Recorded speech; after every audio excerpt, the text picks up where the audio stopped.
Selamat pagi teman-teman semua, selamat hari Minggu. Gak berasa ya udah hari Minggu lagi. Yuk sebelum kita mau masuk ibadah, aku mengajak teman-teman semua untuk kita mau bersaat teduh sejenak. Saat teduh.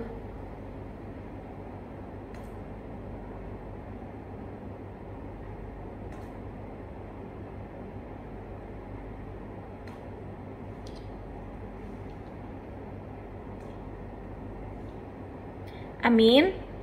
Dan dengarlah panggilan beribadah ini. Mazmur 100 ayat yang pertama sampai kelima. Bersorak-soraklah bagi Tuhan, hai seluruh bumi. Beribadahlah kepada Tuhan dengan sukacita. Datanglah ke hadapannya dengan sorak-sorai. Ketahuilah bahwa Tuhanlah Allah. Dialah yang menjadikan kita dan punya dialah kita, umatnya dan kawanan domba gembalaannya.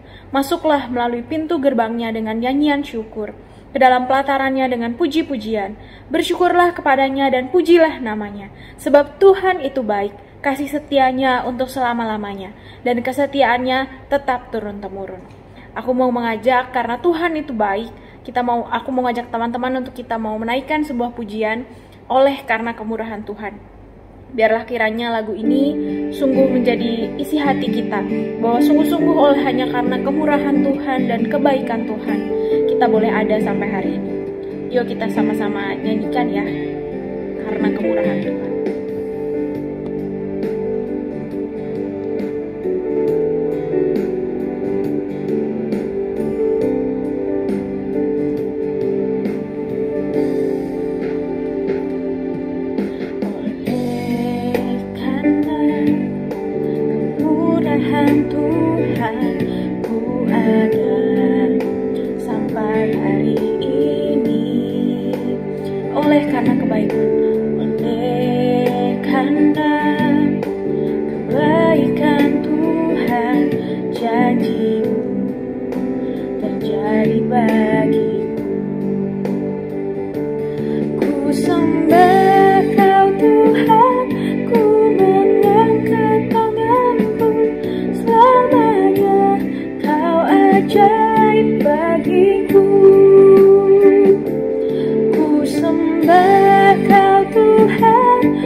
Sekali lagi, oleh karena kemurahan.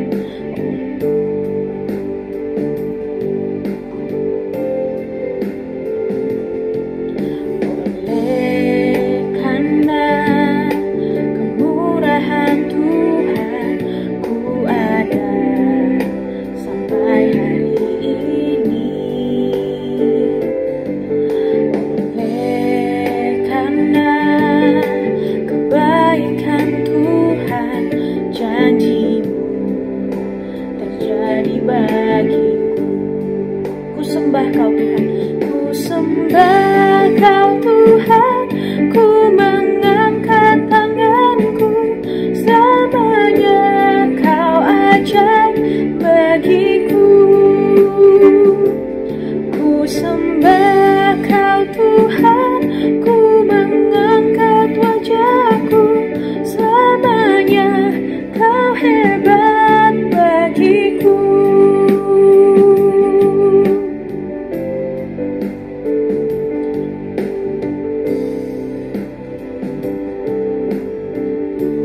Pujilah Tuhan, hai segala bangsa, megahkanlah Dia, hai segala suku bangsa, sebab kasih-Nya hebat atas kita, dan kesetiaan Tuhan untuk selama-lamanya. Haleluya. Ku sembah Kau Tuhan, ku sembah Kau Tuhan, ku mengangkat tanganku. Selamanya Kau ajaib bagiku. Ku sembah Kau Tuhan, ku mengangkat wajahku. Selamanya Kau hebat bagiku. Selamanya Kau hebat bagiku. Selamanya Kau hebat. Selamanya Kau hebat bagiku.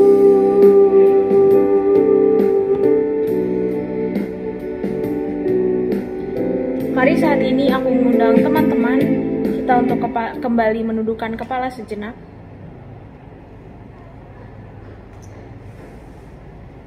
Aku mau mengajak teman-teman untuk mengingat kembali 1 minggu ke belakang. Adakah pikiran, perkataan, maupun perbuatan kita yang kita akui maupun yang tidak kita akui, sengaja maupun tidak sengaja, telah menyakiti hati Tuhan? Kalau ada, mari kita mau akui saat ini, teman-teman. Jangan biarkan dosa tersebut menjadi penghalang kita untuk datang kepadanya. Sebab Matius 11 ayat 28-29 berkata, "Marilah kepadaku semua yang letih lesu dan berbeban berat, aku akan memberi kelegaan kepadamu. Pikulah kuk yang kupasang dan belajarlah padaku, karena aku lemah lembut dan rendah hati, dan jiwamu akan mendapat ketenangan." Mari teman-teman, di momen ini kita mau mengakui setiap dosa kita dan memohon pengampunannya.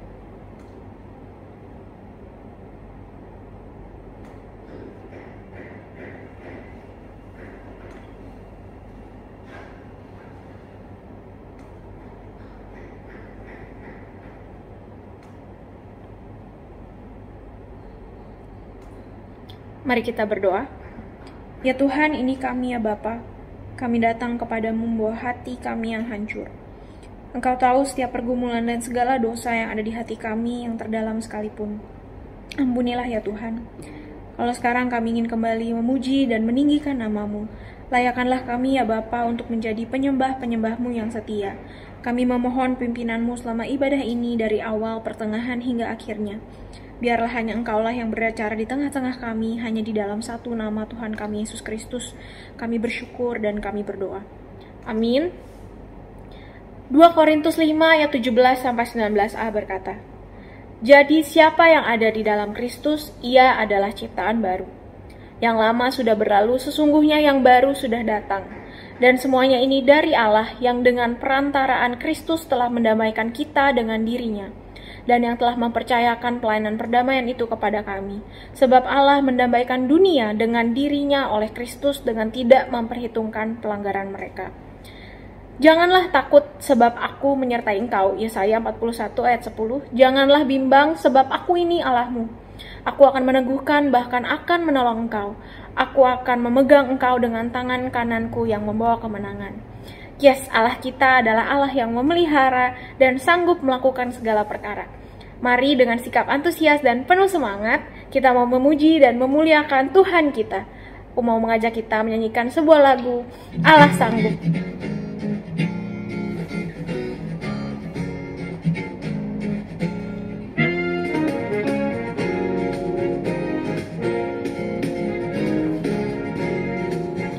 Apa yang tak pernah dilihat? Apa yang tak pernah dilihat mata dan tak pernah didengar telinga, yang tak pernah timbul di dalam hati, semua disediakannya bagi yang mengasihi Dia. Allah sanggup, Allah sanggup melakukan segala perkara, dulu, sekarang, dan selamanya. Kuasanya tidak berubah.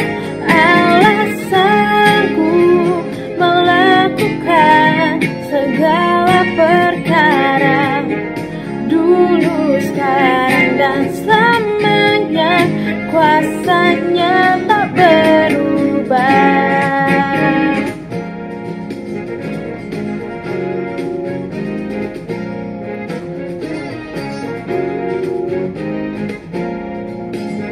Mari kita mau nyanyikan satu kali lagi. Apa yang tak pernah dilihat mata, dan tak pernah didengar telinga, yang tak pernah timbul di dalam hati, semua disediakannya bagi yang mengasihi Dia. Allah sanggup, Allah sanggup melakukan segala perkara, dulu, sekarang, dan selamanya. Kuasanya tidak berubah. Allah sanggup melakukan segala perkara, dulu, sekarang, dan selamanya. Kuasanya tak berubah.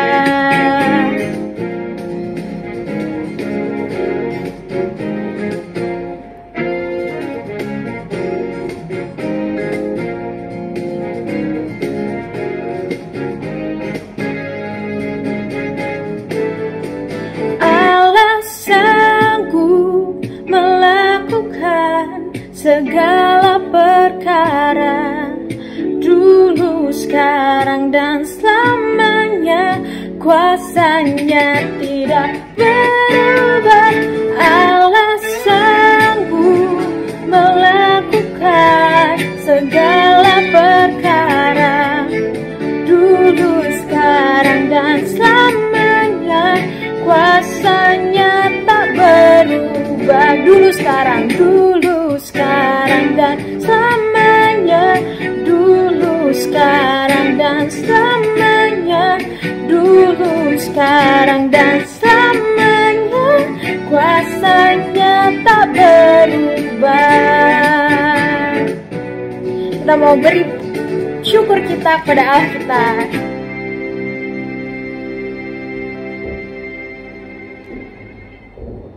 Ya, saat ini teman-teman dipersilahkan untuk bangkit berdiri bersama dengan umat Tuhan di seluruh muka bumi. Mari kita mengikrarkan iman kita dengan sikap yang penuh hormat. Pengakuan iman rasuli. Aku percaya kepada Allah, Bapa yang Maha Kuasa, Khalik langit dan bumi, dan kepada Yesus Kristus, Anak yang tunggal Tuhan kita, yang dikandung dari Roh Kudus, lahir dari anak darah Maria, yang menderita sengsara di bawah pemerintahan Pontius Pilatus, disalibkan, mati, dan dikuburkan, turun ke dalam kerajaan maut. Pada hari yang ketiga, bangkit pula dari antara orang mati, naik ke surga, duduk di sebelah kanan Allah, Bapa yang Maha Kuasa, dan dari sana Ia akan datang untuk menghakimi orang yang hidup dan yang mati. Aku percaya kepada Roh Kudus, gereja yang kudus dan am, persekutuan orang kudus, pengampunan dosa, kebangkitan tubuh, dan hidup yang kekal. Amin. Saat ini kita masuk ke dalam persembahan. Ayat persembahan diambil dari 2 Korintus 9 ayat yang ke-7. Hendaklah masing-masing memberikan menurut kerelaan hatinya, jangan dengan sedih hati atau karena paksaan, sebab Allah mengasihi orang yang memberi dengan sukacita. Teman-teman seperti biasa bisa memberikan persembahan sendiri kalau yang udah punya HP melalui QR code yang tertera di layar teman-teman. Bisa lewat BCA, Shopee Pay, ada GoPay juga. Atau kalau teman-teman yang belum punya HP bisa nitip ke papi mami. Jangan lupa ya. Ya, saat ini aku juga mau mengajak teman-teman kita untuk berdoa syafaat. Aku mau mengajak kita untuk mendoakan kembali untuk Indonesia, negara kita, terutama karena Omikron. Teman-teman pasti tahu ya, belakangan ini banyak banget jemaat kita, gereja, orang-orang gereja GKBJ yang terkena COVID ini. Dan mungkin dari salah satu dari kita juga sekarang lagi sakit, lagi demam, flu karena COVID.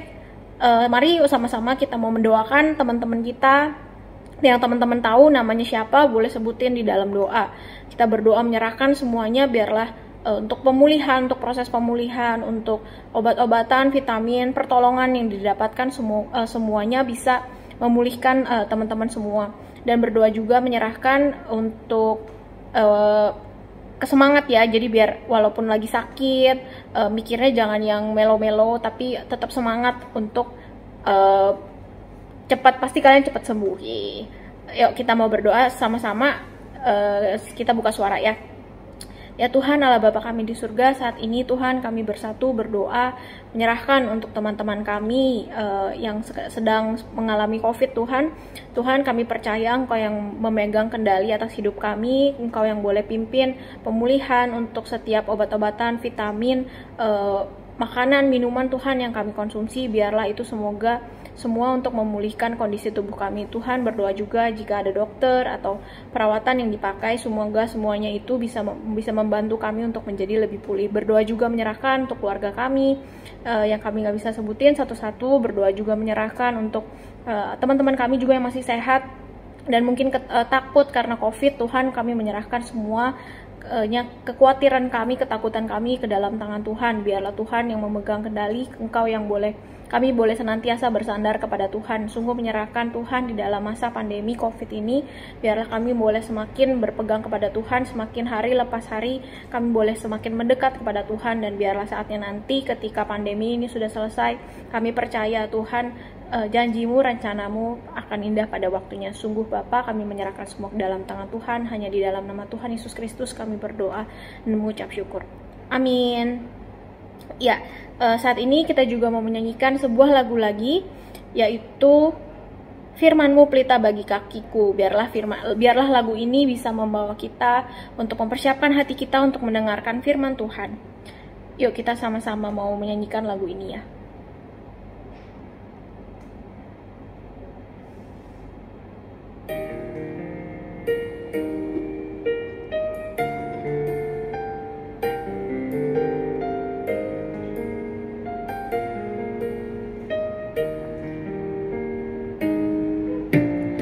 Firman-Mu pelita bagi kakiku, terang bagi jalanku. Firman-Mu pelita bagi kakiku, terang bagi jalanku. Waktu ku bimbang dan hilang jalanku, tetaplah Kau di sisiku, dan takkan ku takut asal Kau di dekatku, besertaku selamanya.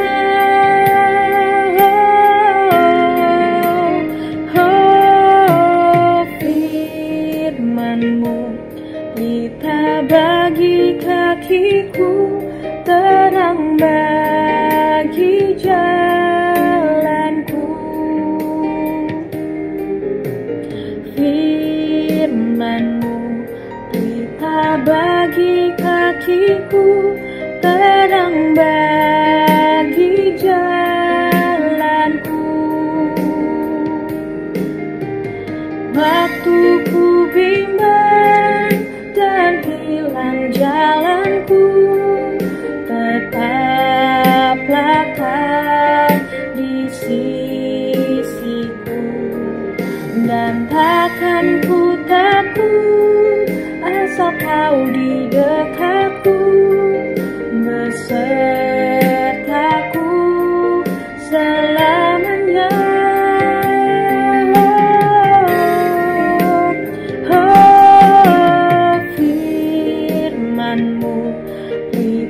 Bagi kakiku, terang bagi jalanku,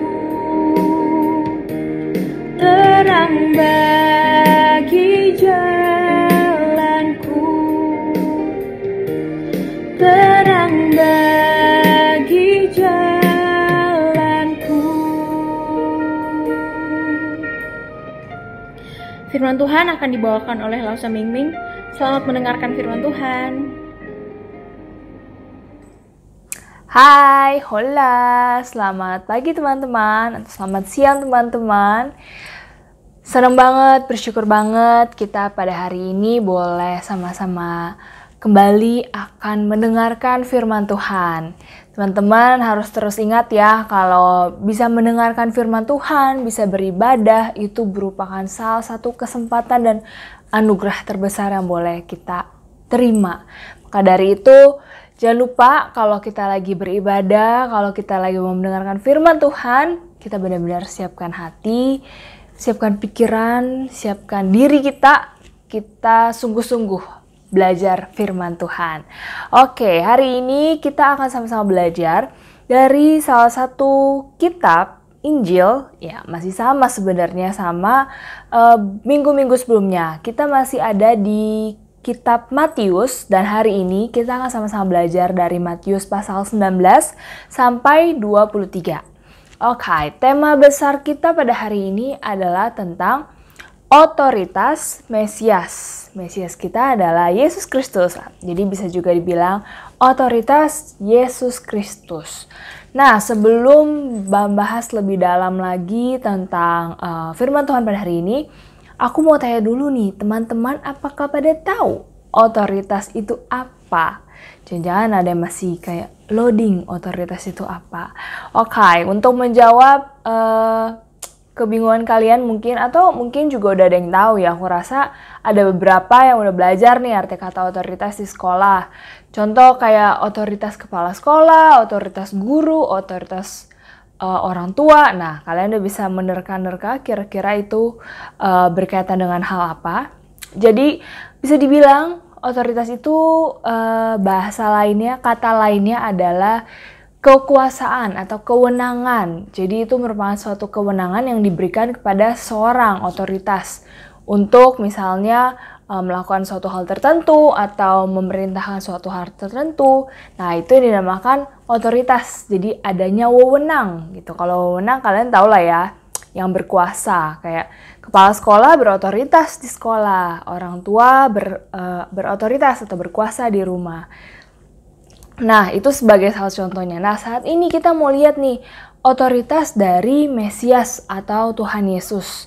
Nah, sama-sama yuk kita mau baca, kita mau siapin dulu Alkitab kita. Seperti biasa, aku akan minta kalian untuk menyiapkan Alkitab kalian. Nah, karena ini kita belajar dari pasal 19 sampai 23, aku akan jadi ambil beberapa poin gitu.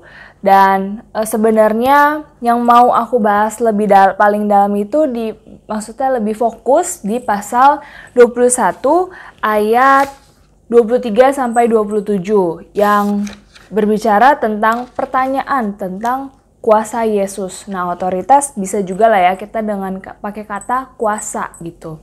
Sebelum masuk ke Matius 21 ayat 23 sampai 27 itu, aku mau ajak kita sama-sama lihat dulu nih contoh-contoh otoritas atau kekuasaan Tuhan yang Tuhan tunjukkan gitu dalam kitab Matius 19 sampai 23 ini apa aja sih? Nah, kita start ya dari Matius 19.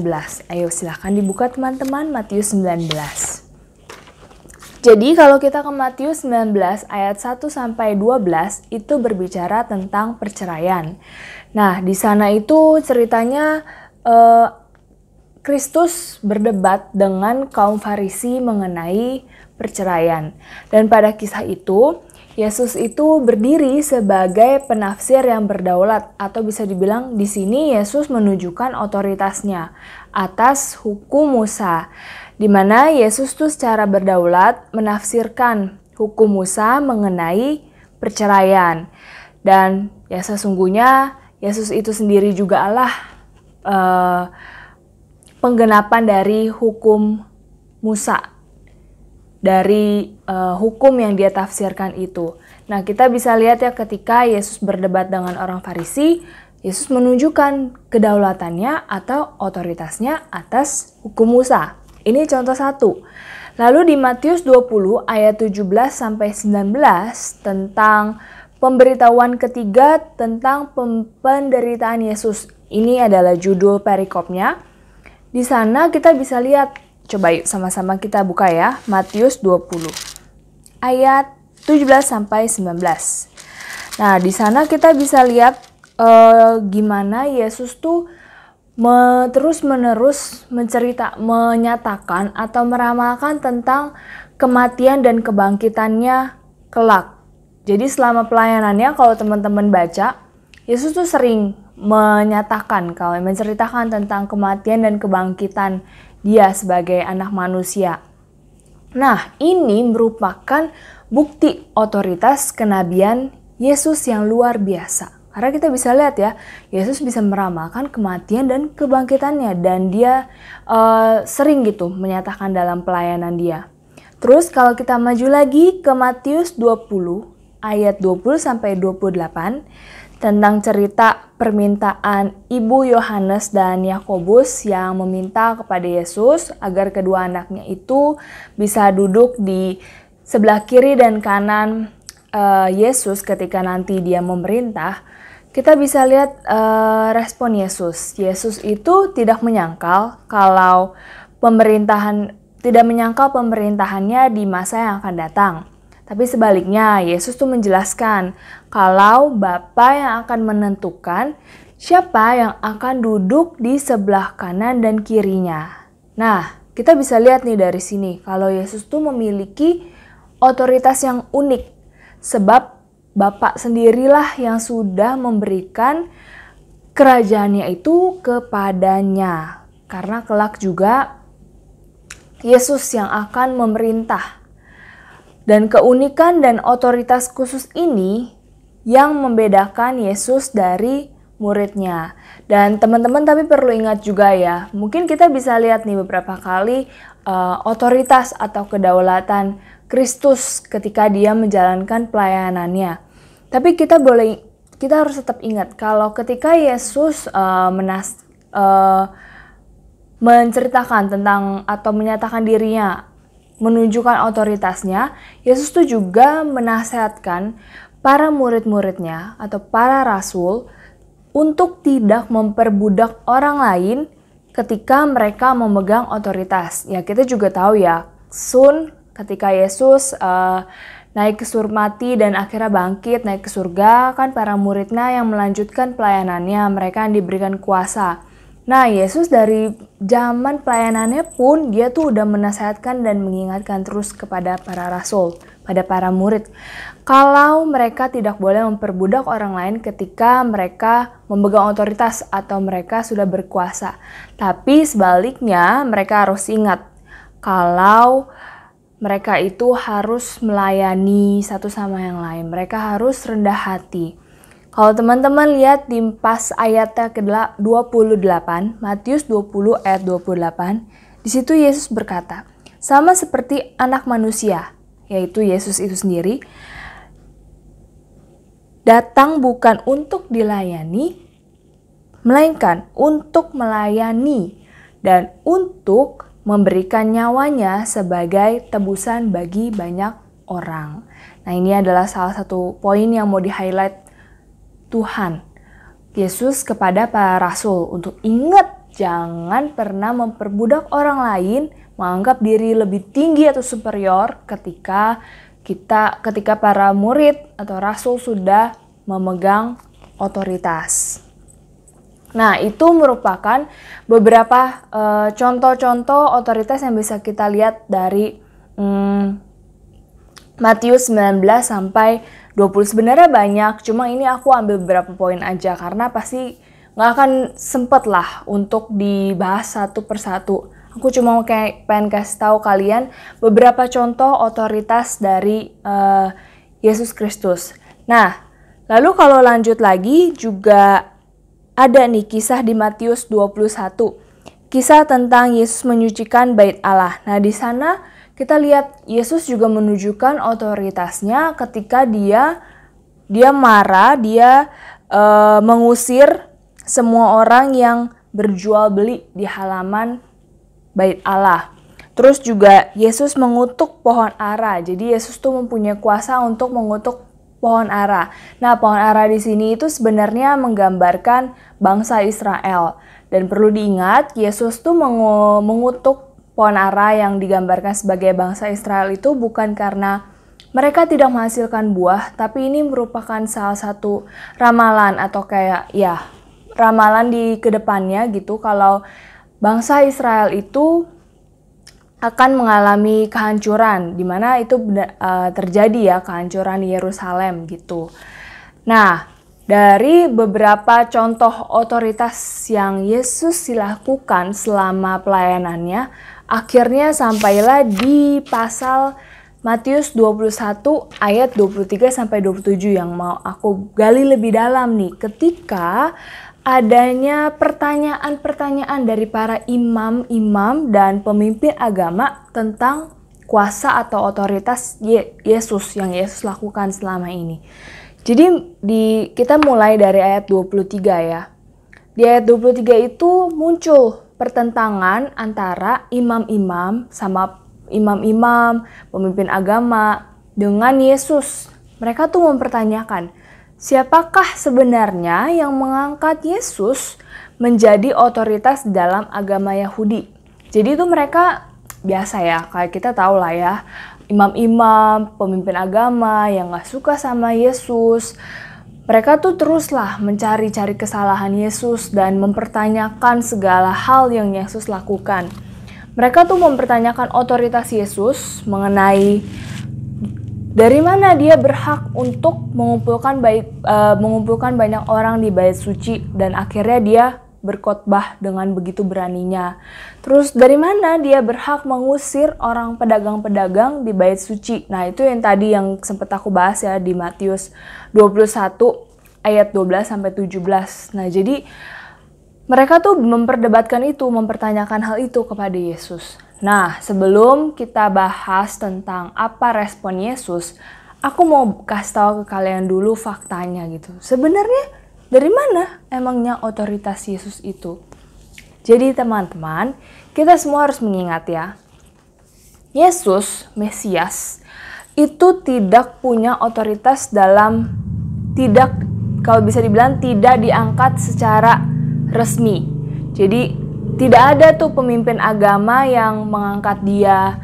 Dia itu nggak secara resmi diangkat, diangkat oleh pemimpin agama Yahudi. Dan tidak ada jalur resmi lah yang kesannya mengorbitkan dia, kayak mengakui dia, mengangkat dia gitu, berotoritas atas segalanya gitu. Dia tuh, Yesus tidak mempunyai jalur manusia yang memberikan dia otoritas. Tetapi apa? Kita harus tahu apa? Ini faktanya. Yesus tidak perlu diakui oleh manusia. Dia itu melampaui segala sistem agama Yahudi. Bahkan tuh bukan agama Yahudi yang sebenarnya yang perlu mengkonfirmasi otoritas dia atau mengangkat dia, mengakui dia. Tapi sebaliknya, Yesuslah yang berhak untuk mengevaluasi otoritas agama Yahudi. Apakah di dalamnya itu sudah menyatakan kebenarannya yang benar? Apakah agama Yahudi selama ini itu benar-benar udah memberitakan dia secara bertanggung jawab? Nah, itu yang perlu kita ingat ya. Otoritas Yesus itu bukan dari manusia. Otoritas dan kuasa yang dimilikinya itu diberikan dari Bapa di surga. Kita harus ingat, Yesus datang ke dunia itu adalah sebagai apa ya? Sebagai utusan dari Bapa kan, untuk dengan tujuan apa? Untuk menyelamatkan manusia, orang-orang berdosa. Jadi perlu diingat, perlu di-highlight, otoritas atau kuasa dari Yesus Sang Mesias bukan berasal dari manusia. Dia tidak perlu pengakuan manusia. Tanpa pengakuan manusia, dia sudah berotoritas, dia sudah punya kuasa yang datangnya dari Bapa di surga.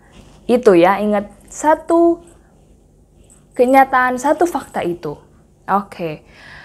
Dan dia tuh nggak perlu tunduk dengan otoritas duniawi, karena otoritas dia itu jauh lebih besar. Dia itu yang memberikan dia kuasa itu adalah Bapa di surga, bukan manusia.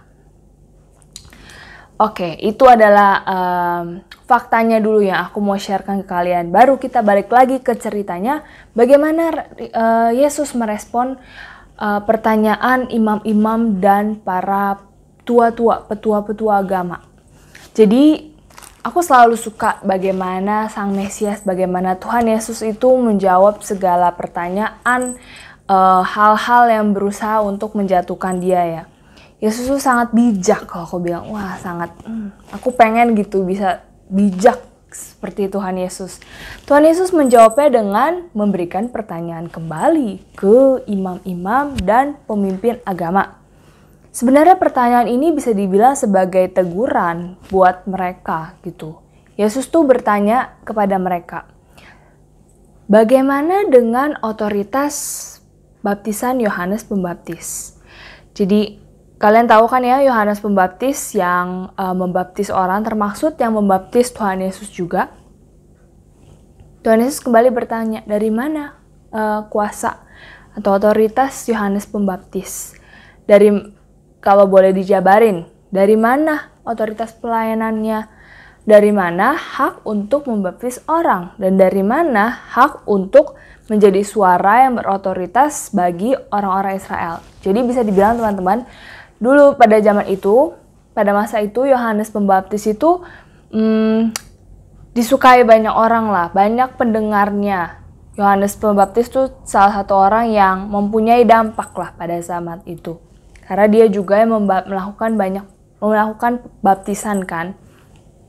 Nah, ketika ditanya hal itu, teman-teman tahu apa respon para imam-imam dan pemuka agama? Sebenarnya mereka tahu jawabannya. Dan sebelum itu, aku mau kasih tahu lagi. Sama seperti Yesus, Yohanes Pembaptis itu tidak diakui atau diangkat oleh para imam-imam atau pemimpin bait suci. Dia itu juga mendapatkan kuasa dari Bapa di surga. Jadi tanpa dia diangkat atau diakui oleh para pemimpin agama, oleh para imam-imam, dia sudah mendapatkan kuasa itu. Itu tidak mencegah dia untuk bisa melakukan baptisan, untuk bisa berkhotbah, dan akhirnya banyak yang menyukai dan mendengar setiap khotbah dia. Itu merupakan kuasa dari Allah, bukan imam-imam dan para pemimpin agama Yahudi. Jadi bisa dibilang Yesus dan Yohanes Pembaptis ini sama, otoritas yang dimilikinya gitu, asalnya ya. Nah, jadi ketika orang-orang imam-imam ditanya itu sama Tuhan Yesus, teman-teman tahu jawabannya apa? Mereka malah menjawab tidak tahu. Tahukah kenapa mereka menjawab tidak tahu? Sebenarnya mereka tuh pasti tahu, karena mereka ngeh lah, orang bukan mereka juga yang ngakui atau yang ngangkat Yohanes Pembaptis. Tapi kalau misalnya para imam dan pemimpin agama Yahudi menjawab iya, membetulkan kalau Yohanes Pembaptis itu dapat kuasa atau otoritas dari Bapa di surga, berarti secara nggak langsung mereka juga menyetujui atau mengiyakan pengajaran Yohanes Pembaptis kalau Yesus itu adalah Mesias. Which is mereka jadi kayak agree juga nih, oh berarti Tuhan Yesus dapat otoritas atau kuasa dari Bapa di surga. Nah, nggak mungkin kan mereka ngomong kayak gitu.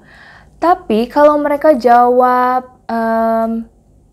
tidak juga, mereka nggak mendukung Yohanes Pembaptis, mereka bakal dibenci banyak orang. Karena kalau menyangkal Yohanes pada zaman itu, mereka akan dibenci banyak orang karena banyak yang menyukai khotbah-khotbah Yohanes Pembaptis. Jadi kenapa para imam dan pemimpin agama itu bisa menjawab tidak tahu? Mereka itu sebenarnya sedang melindungi posisinya. Mereka tuh sedang melindungi diri mereka sendiri karena mereka takut sama orang banyak. Kalau mereka jawab tidak, mereka bakal benci banyak orang. Kalau mereka jawab iya, mereka bakal menyetujui atau mendukung kalau Yesus itu dapat kuasa dari Bapa di surga. Jadi mereka menjawab tidak tahu. Ya, dengan dasar rasa takut dari orang banyak. Dan pada akhirnya ketika mereka jawab gitu, ya Tuhan Yesus akhirnya juga tidak memberikan jawaban apa-apa ke mereka.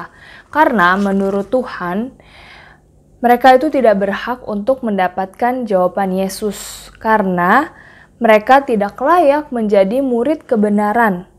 Karena mereka tidak peduli dengan kebenaran itu sendiri. Mereka hanya peduli dengan kenyamanan diri sendiri. Yang tadi aku bilang kan, mereka melindungi posisi mereka.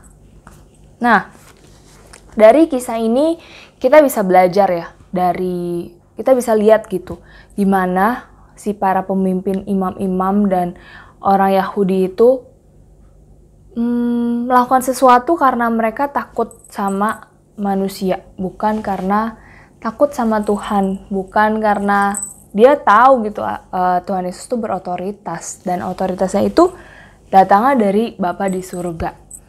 Nah, ini yang aku pengen, ini yang mungkin bisa jadi refleksi gitu dalam kehidupan kita juga. Selain kita hari ini bisa belajar, kita bisa tahu kalau Allah kita itu berotoritas, bahwa Tuhan Yesus itu Sang Mesias berotoritas dan asalnya itu dari Bapa di surga. Dia nggak perlu pengakuan manusia. Kita juga bisa coba merefleksikan diri, apakah kita masih suka seperti imam-imam dan para pemimpin agama Yahudi itu, dimana kita seringkali mungkin kita nggak melakukan, seringkali gitu, alasan kita nggak melakukan sesuatu adalah karena kita takut manusia. Karena kita mau melindungi diri kita. Coba teman-teman, boleh di abis ini gitu, teman-teman boleh merenungkan, atau mungkin saat teman-teman nanti ada saat teduh, momen berdoa sama Tuhan. Coba teman-teman ingat-ingat, ada nggak sih momen seperti itu? Kita tuh kita menjadi taat atau kita tidak melakukan dosa, kita melakukan sesuatu hanya karena kita takut sama orang banyak, kita takut sama orang-orang yang membuat kita melindungi diri kita karena kita takut sama dibenci orang gitu. Sebagai contoh gitu, misalnya kita nggak melakukan dosa apa? Contoh dosa menyontek, karena kita takut sama kita takut ketahuan dapat nilai jelek, terus akhirnya kita diomongin orang, bukan karena balik lagi kita tahu kita itu anak-anak Tuhan yang berotoritas dalam hidup kita. Mungkin secara sadar atau nggak sadar gitu, kita seringkali kayak gak kepikiran juga sih Lause, aku kalau ada begituan alasan-alasannya. Tapi kalau teman-teman coba gitu pikir nanti atau ke depannya ketika teman-teman mengambil suatu keputusan, kita teman-teman ada gitu dalam situasi tersebut, coba kalian renungkan gitu, apakah selama ini yang berotoritas dalam hidup kita itu adalah Tuhan atau rasa takut kita sama orang-orang sekitar, rasa takut kita ditinggalin orang. Lebih tepatnya jadi itu mengarah ke diri kita gitu, untuk melindungi diri kita sendiri, bukan karena kita lihat ke Tuhan gitu yang berotoritas atas diri kita. Itu yang aku yakin banget, gak ada yang bisa jawab, gak ada yang bisa nilai. Hanya kita sendiri yang bisa jawab dan nilai. Dan tentunya Tuhan yang tahu. Dan semoga teman-teman di mulai momen ini, mulai detik ini, kita boleh sama-sama belajar. Kita boleh ingat segala sesuatu yang kita lakukan. Kita mau hidup taat, kita mau melakukan ambil keputusan apapun itu. Kita boleh ingat itu semua karena kita ingat otoritas Tuhan atas diri kita. Bukan karena kita mau melindungi diri sendiri, karena kita takut sama orang lain, karena kita merasa diri kita terancam. Tapi ingat, biarlah kita semua bisa balik lagi ke Tuhan. Tuhan yang berotoritas atas hidup kita. Oke teman-teman, sampai di sini pemberitaan firman Tuhan pada hari ini. Biarlah ini gak berlalu begitu saja, tapi benar-benar bisa kita praktekkan dalam kehidupan sehari-hari kita. Oke, mari kita sama-sama berdoa, kita bersyukur atas firman Tuhan pada hari ini. Tuhan Yesus, terima kasih atas firman-Mu pada hari ini. Terima kasih hari ini kami sama-sama boleh belajar Tuhan, bahwa Tuhan berotoritas atas hidup kami. Otoritas yang Kau miliki bukan berasal dari pengakuan manusia. Engkau sama sekali gak butuh Tuhan yang namanya pengakuan manusia, karena Engkau mempunyai kuasa dan otoritas dari Bapa yang di surga. Tuhan, ajar kami Tuhan untuk boleh terus hidup sesuai dengan kehendak-Mu, untuk kami boleh terus hidup taat untuk kami terus sadar kalau Engkaulah yang berotoritas dalam hidup kami.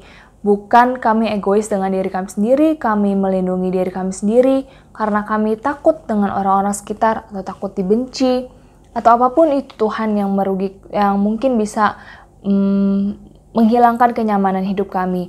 Ajar kami Tuhan untuk kami boleh terus mempunyai hati yang fokus dan terus memandang kepada Engkau saja. Biarlah Engkau sajalah yang berotoritas atas hidup kami. Terima kasih ya Tuhan, kiranya setiap kami juga boleh terus menjadi berkat, terang dan garam dimanapun kalian berada. Hanya dalam nama Tuhan Yesus kami sudah berdoa dan mengucap syukur. Amin. Selamat hari Minggu teman-teman. Tuhan Yesus memberkati. Dadah.